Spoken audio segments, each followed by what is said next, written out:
Sejam todos bem-vindos. O tema da aula de hoje é usos de redes de computadores. Em nossa aula, começaremos com uma breve introdução, falando algumas definições relacionadas às redes de computadores. Depois, nós iremos exemplificar o uso dessas redes, falando sobre suas aplicações comerciais, suas aplicações domésticas, a aplicação para usuários móveis e questões sociais relacionadas ao uso das redes de computadores. Introdução. No século XVIII, a tecnologia era voltada aos sistemas mecânicos, que foram evoluídos com a Revolução Industrial. No século XIX, veio a era das máquinas a vapor. Já no século XX, a questão toda foi focada na informação, a sua aquisição, processamento e distribuição. Já no século XXI, o foco foi na convergência entre aquisição, processamento e distribuição das informações. Dentre as tecnologias desenvolvidas no século XX, nós podemos destacar a telefonia em escala mundial, a invenção do rádio, da televisão, o nascimento da indústria da informática, o lançamento de satélites de comunicação e a própria internet. Vamos focar aqui na nossa videoaula agora no nascimento da indústria de informática. A indústria de informática, se comparada com outras áreas da indústria, como por exemplo a indústria automobilística e a indústria aeronáutica, teve um desenvolvimento muito rápido.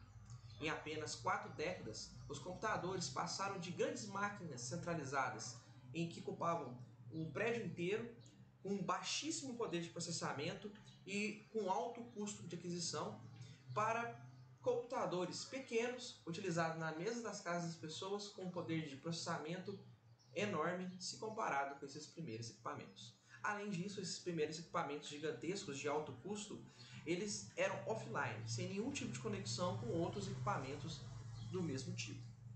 Um exemplo desses equipamentos eram os mainframes antigos, que utilizavam fitas para pegar a informação, processá-la, e o resultado desse processamento era impresso através de impressoras em papel.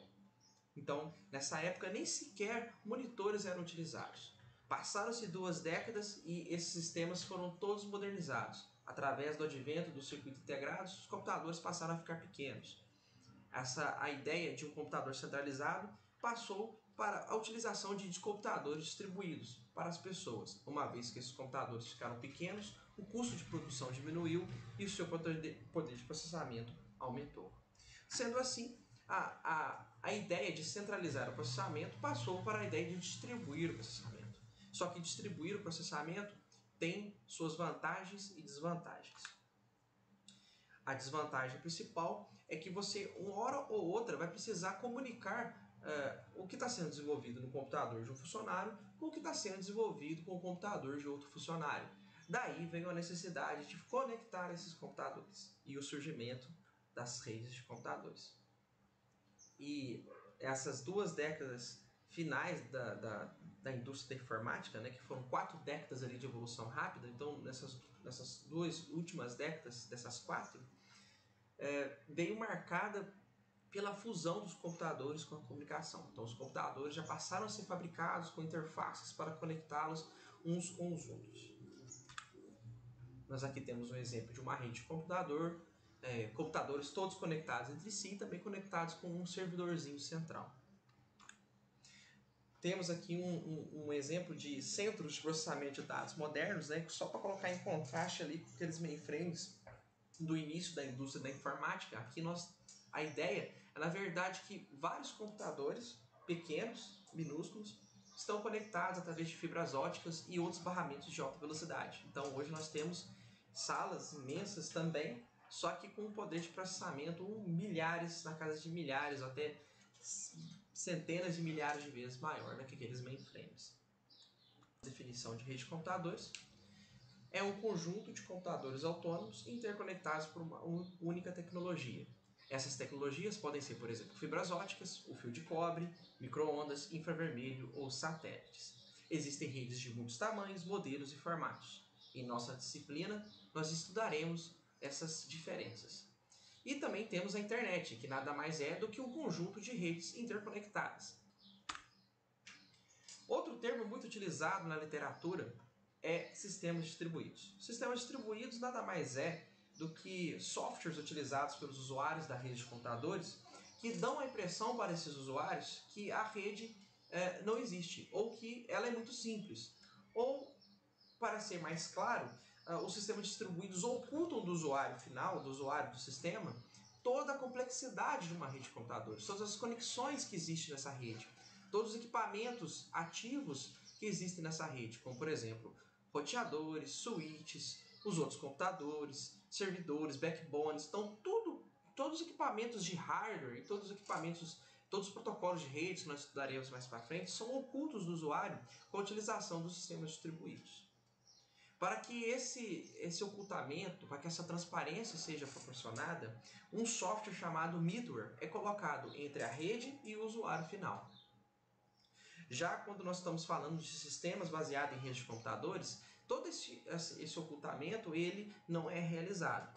Um exemplo é quando o usuário quer acessar uma máquina remota. Um usuário, para acessar uma máquina remota em uma rede de computadores, ele tem que fazer um login nessa máquina remota de forma explícita. Se você estiver usando o sistema distribuído, você pode usar recursos de máquinas remotas sem que o usuário do sistema tenha percebido. E logo daremos um exemplo de como isso funciona. Podemos aqui ainda dar um exemplo simples falando da movimentação de arquivos.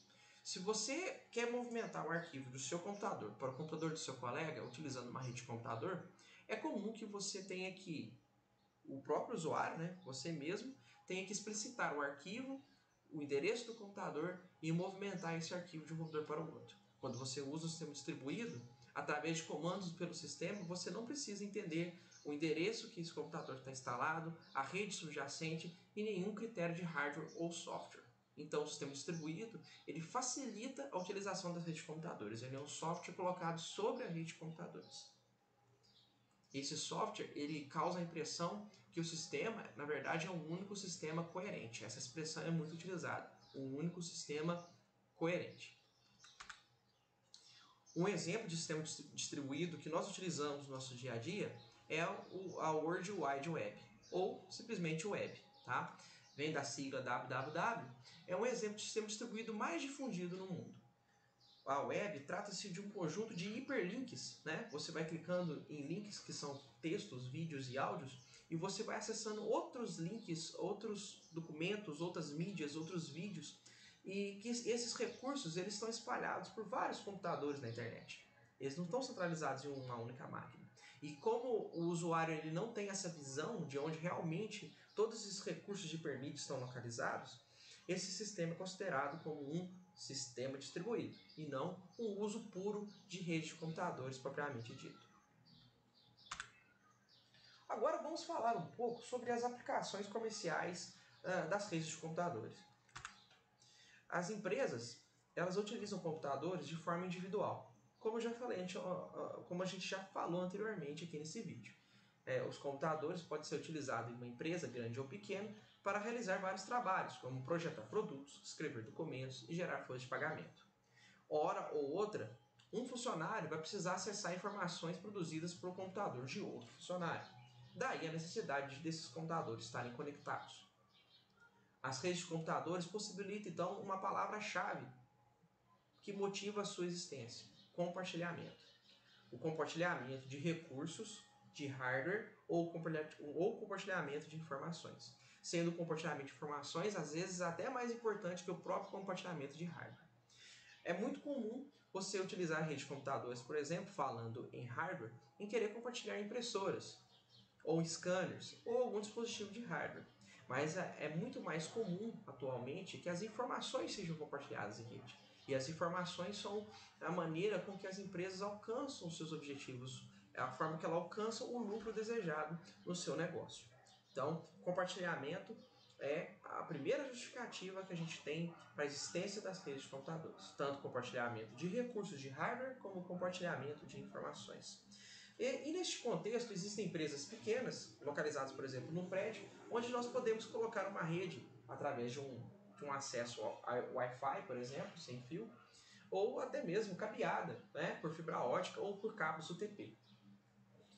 Quando você tem uma empresa pequena e você quer compartilhar informações, você utiliza redes de baixo custo, limitadas ali ao prédio da empresa. Mas você também pode ter empresas espalhadas pelo mundo, com filiais espalhadas pelo mundo inteiro.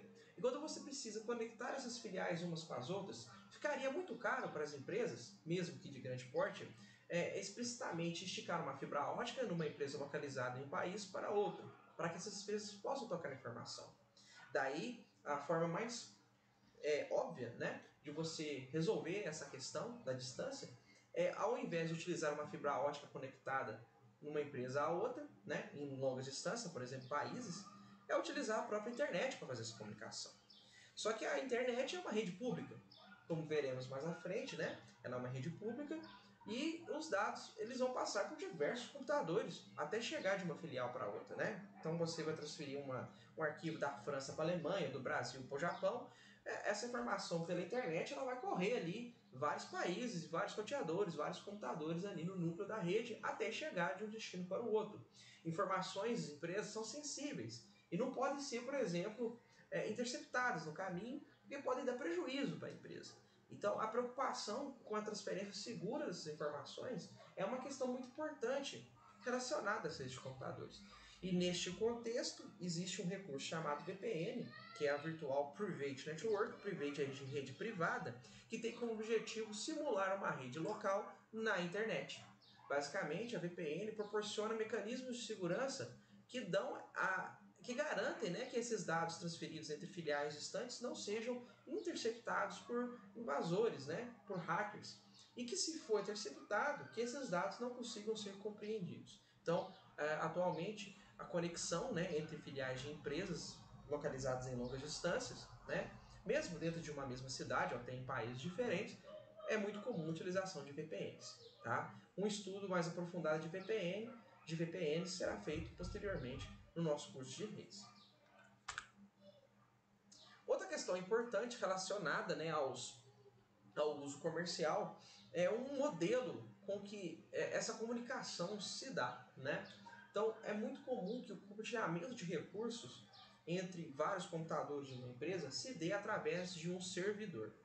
Então, um servidor ele pode ser utilizado, por exemplo, para que arquivos compartilhados sejam distribuídos entre os funcionários de uma empresa. Um servidor pode ser utilizado, por exemplo, para que uma página web seja acessada na internet. Então, quando você tem um computador chamado servidor, a ideia é que esse computador provenha serviços para outros computadores. E computadores clientes consumam esse serviço de computadores servidores. Quando você tem a figura de computador que fornece o serviço e você tem a figura de computadores clientes que consomem esse serviço, essa arquitetura é chamada modelo cliente-servidor. Então, novamente, o servidor é um computador que fornece um determinado serviço ou recurso para uma rede de computadores. E cliente é um computador que utiliza um determinado serviço em uma rede de computadores. Um computador servidor ele pode atuar como cliente em relação a outros servidores. Porque, por exemplo, um servidor de arquivos pode, vez ou outra, precisar acessar um servidor de domínio para adquirir um determinado endereço na internet. E aí esse servidor de arquivos ele atua como cliente de um servidor de DNS, que é um servidor de domínio, que é um serviço que nós vamos aprender posteriormente. Então, nesse momento, é importante saber que na arquitetura modelo cliente-servidor, você tem a figura do servidor, que é o computador que provê o serviço, e o cliente, que é o computador que requisita esse serviço, tá bom? Outra questão é que muitas vezes na literatura, cliente e servidor são designados para pessoas. Então, pessoa-cliente e pessoa-servidor. Então, isso vai depender do contexto. Se é computador ou se é pessoa, cliente-servidor, vai depender do contexto que a gente estiver conversando aqui na nossa disciplina. Outras questões que motivam o uso das redes de computadores para fins comerciais é a comunicação e o e-commerce. A comunicação ela tem como objetivo facilitar e também diminuir custos, por exemplo, com telefonia. Através de tecnologias como voz sobre IP, VoIP, é possível você fazer ligações de forma gratuita para qualquer lugar do mundo. É comum, atualmente, utilizarmos esse serviço de VoIP através de aplicativos como Telegram e WhatsApp para fazer ligações. Então, vocês podem notar que as redes de computadores elas facilitam a comunicação em vários sentidos. Por exemplo, você pode utilizar chats, ou vocês podem utilizar e-mails, aplicativos de webconferência através de chamadas por vídeo, como utilizando o Microsoft Teams, Google Meet, e também até mesmo o compartilhamento do próprio computador da pessoa, da tela do próprio computador da pessoa, através de aplicativos como o TeamViewer. E vale salientar que o compartilhamento de tela hoje é possível também até através das videoconferências, né? O aplicativo Teams e o Google Meet. Hoje você pode utilizar o recurso de compartilhamento de tela para fazer uma apresentação, como para uma reunião, por exemplo. Outra questão que motiva o uso, né, o uso comercial, empresarial das redes de computadores é o e-commerce, que é a venda, né, o comércio eletrônico, né, compra e venda de produtos de forma eletrônica, de forma online. Agora, falando de aplicações domésticas, nós podemos citar, né,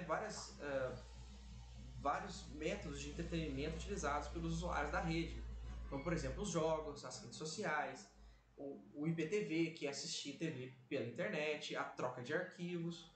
E o interessante aqui falar em troca de arquivos foi o surgimento de um novo modelo de comunicação, diferente do modelo cliente-servidor. O modelo peer-to-peer, ele tem como premissa que cada computador na rede ele age simultaneamente como cliente e como servidor. A aplicação mais conhecida que vocês vão ter aí na internet são os torrents. Quando você utiliza um torrent para compartilhar um arquivo na internet, você, além de baixar arquivos, você também está compartilhando os arquivos que você já baixou no seu computador. Então você age como cliente e servidor ao mesmo tempo. Então você não tem a figura de um servidor central, e sim vários computadores interconectados e agindo como cliente e como servidor. Vale salientar que as aplicações domésticas vêm crescendo com diversidade, né? Vem crescendo em diferentes formas, né? Graças ao advento da computação ubíqua e das redes pervasivas. A computação ubíqua significa que os dispositivos com poder de processamento são cada vez mais comuns no nosso dia a dia. O que isso significa? Significa que dispositivos corriqueiros como fogão, como micro-ondas, máquinas de lavar roupa, ventilador, climatizadores, ar-condicionado, todos os dispositivos eles têm hoje a capacidade de processamento de dados. Eles têm computadores embutidos. Eles têm capacidade de computação. Essa questão de equipamentos com poder de computação ficarem comuns no dia a dia deu o nome a esse termo computação ubíqua, né? Ubíqua significa objetos que estão no nosso dia a dia. E redes pervasivas significa que esses objetos com poder computacional, além de terem poder de computação, eles também estão conectados à rede. Então, rede pervasiva significa que está tudo conectado à rede. E computação ubíqua, que os objetos do nosso dia a dia têm poder de computação. E isso leva a um terceiro termo, que é o que está aqui embaixo em vermelho, que é o Internet das Coisas. Então, hoje é comum que tudo esteja conectado na internet, tudo esteja conectado, tudo seja um ativo de rede. Isso já é uma realidade nos dias de hoje. E um dos dispositivos que vem aumentando, né, essa ideia da internet das coisas são os RFIDs. Os RFIDs, de uma forma primordial, foram inventados para substituir os códigos de barra. Eles são chips que não precisam de bateria e podem ser lidos por computadores, e várias informações podem ser adquiridas através da leitura desses chips. Eles não substituíram efetivamente os códigos de barra porque, apesar de terem um custo baixo, na casa de centavos, os códigos de barra são gratuitos.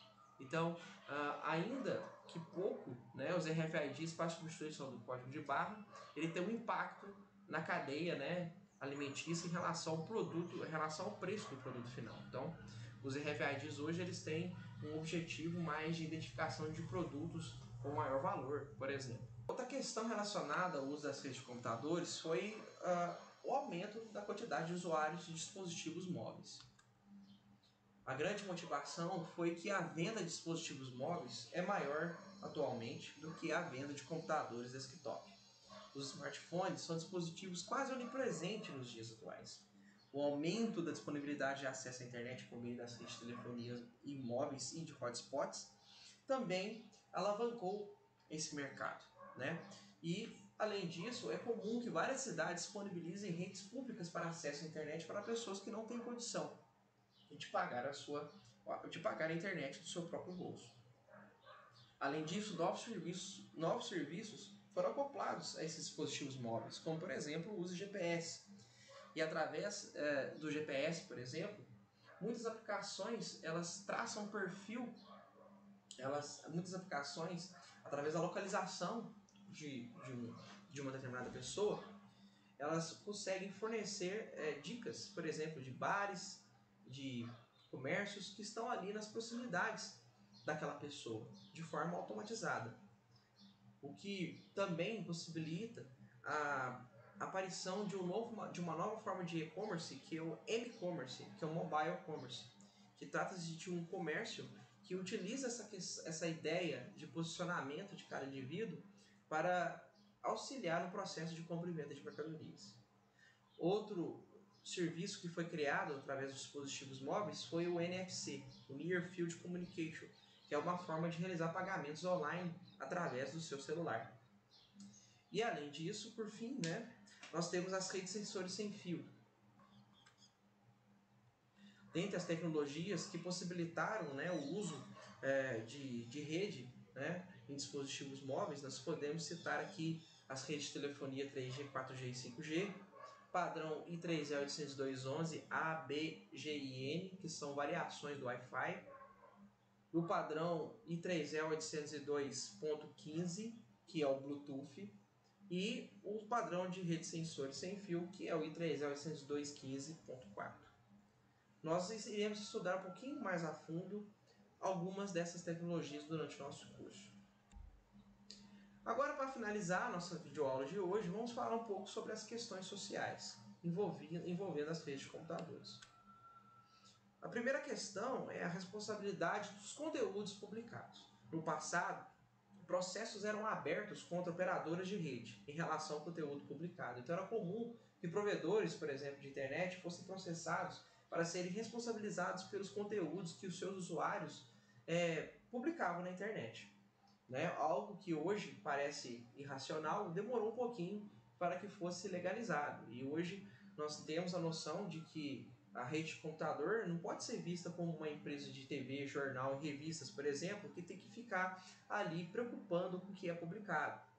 Mas, na verdade, as redes de computadores elas se aproximam mais a empresas de telefonia e de correios, onde que o transporte da informação é o produto final e não a informação em si.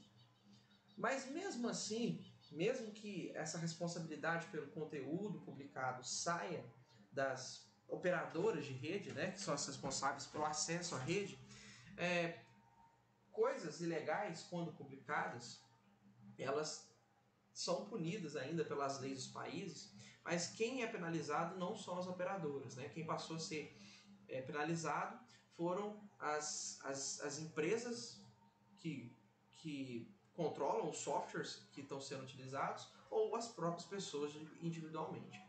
Então aí vem uma questão, por exemplo, as redes sociais.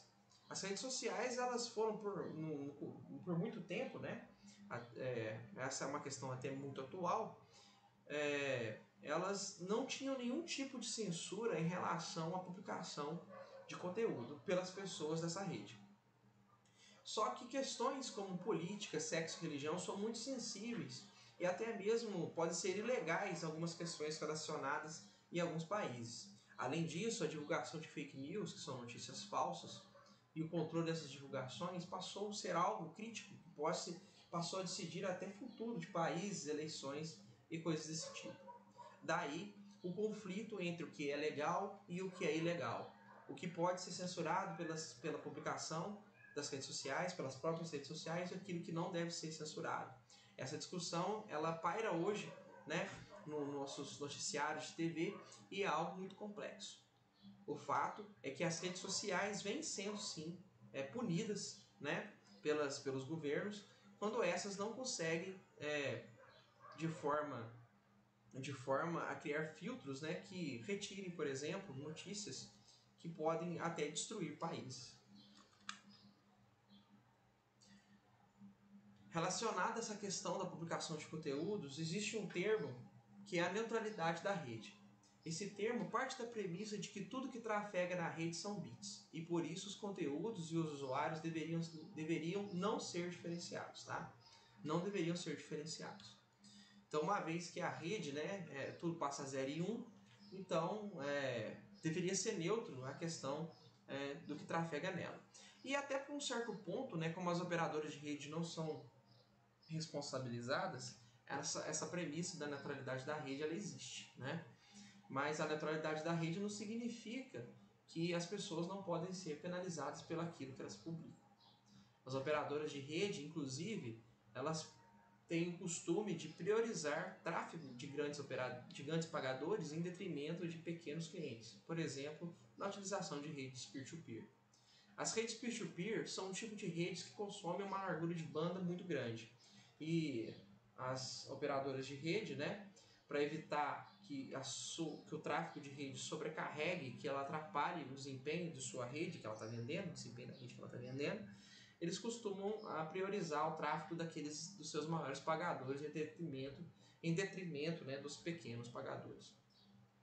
Além disso, uma outra questão relacionada ao peer-to-peer, além do tráfego, né, além da banda que esse tipo de sistema ocupa nas redes, também temos a questão dos direitos autorais. O peer-to-peer foi utilizado por muito tempo, e ainda é, para compartilhamento de filmes. E esses filmes eles têm direitos autorais.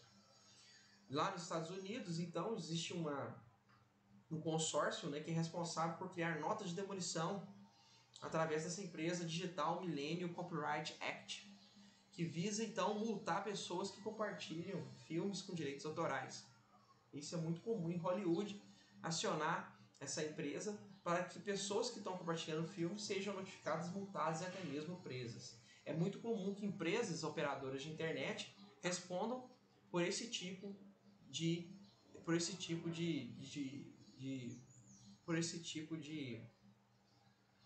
uso da sua rede.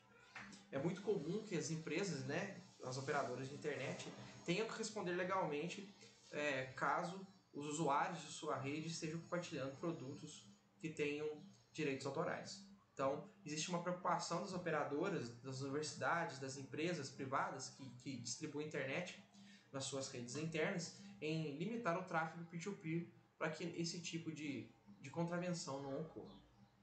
Outra questão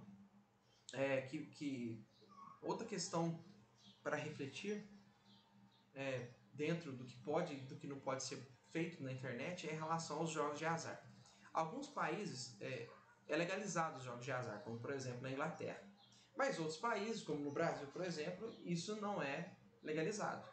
O que acontece então no cenário que o servidor localizado na Inglaterra é utilizado por jogadores do Brasil? Aí para vocês pensarem, tá? Essa questão dos jogos de azar é uma questão aí sem definição, tá? Que pode ser considerada como crime no Brasil, não é considerado na Inglaterra, mas que tem essa questão que servidores localizados na Inglaterra podem ter jogadores aqui presentes no Brasil utilizando esses servidores. Outra questão social, o direito do empregado versus o direito do empregador. Aqui a gente vai falar especificamente da questão da leitura do conteúdo de e-mails. É comum que empresas como o Gmail, ao você se associar ao serviço de e-mail do Gmail, você concorde com os seus termos de uso e você permita, né, ao usar o Gmail, que o Gmail acesse o conteúdo de todos os seus e-mails para fins de marketing, né? Para que o marketing direcionado seja mandado para você de acordo com os seus gostos. Então, palavras-chave são buscadas ali dentro do seu e-mail para saber qual o tipo de produto que você tem gosto, né? Qual tipo de produto você tem interesse, e propagandas relacionadas àquele produto é direcionado para você. Além disso, o conteúdo de e-mails das pessoas no mundo inteiro são fiscalizados por agências governamentais, como o Exército, Marinha Aeronáutica, até mesmo o FBI, né, lá nos Estados Unidos, ou até mesmo a Polícia Federal dos países, para que, com pretexto, na verdade, né, de proteção da sociedade. Então tem essa questão aí muito importante, essa questão da privacidade é uma questão que pega muito em relação ao uso das redes de computadores. Além disso, tem a questão da confiabilidade. Quando você tem muita informação publicada na internet sem nenhum tipo de filtro, existem informações verdadeiras e informações mentirosas. E é muito difícil para as pessoas que usam a rede saber se é um médico que está falando sobre uma doença ou um menino de 10 anos na sua casa que está inventando qualquer coisa sobre um determinado assunto. Então é muito importante a verificação da fonte e é muito importante a confiabilidade dessa fonte. E além disso, outras questões como spams com conteúdo ativo são utilizados para infectar máquinas de usuários da rede e adquirir, por exemplo, senhas de cartão de crédito, o número de cartão de crédito, CPF e outras coisas. Um uso comum de tipo de código malicioso são aqueles que utilizam os próprios computadores dos usuários como disseminadores de spams, através de um conceito, através de um conceito chamado botnet. Botnet é conhecido como pool de spams. Muitas vezes, quando você abre um spam e acaba clicando no link, a sua máquina vira um disseminador de spams para outras máquinas na rede. Outro tipo de ataque por e-mail muito comum é o phishing. O phishing nada mais é do que o e-mail que você recebe, que ele finge ser uma outra entidade, né? Então, por exemplo, um phishing muito utilizado é de páginas de banco.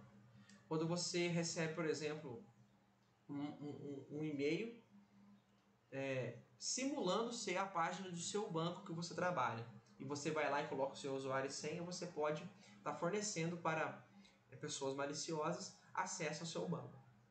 Então é muito preocupante, sempre você tem que verificar direitinho ali na barra de endereços se realmente aquele endereço, aquela página é do seu banco mesmo, né?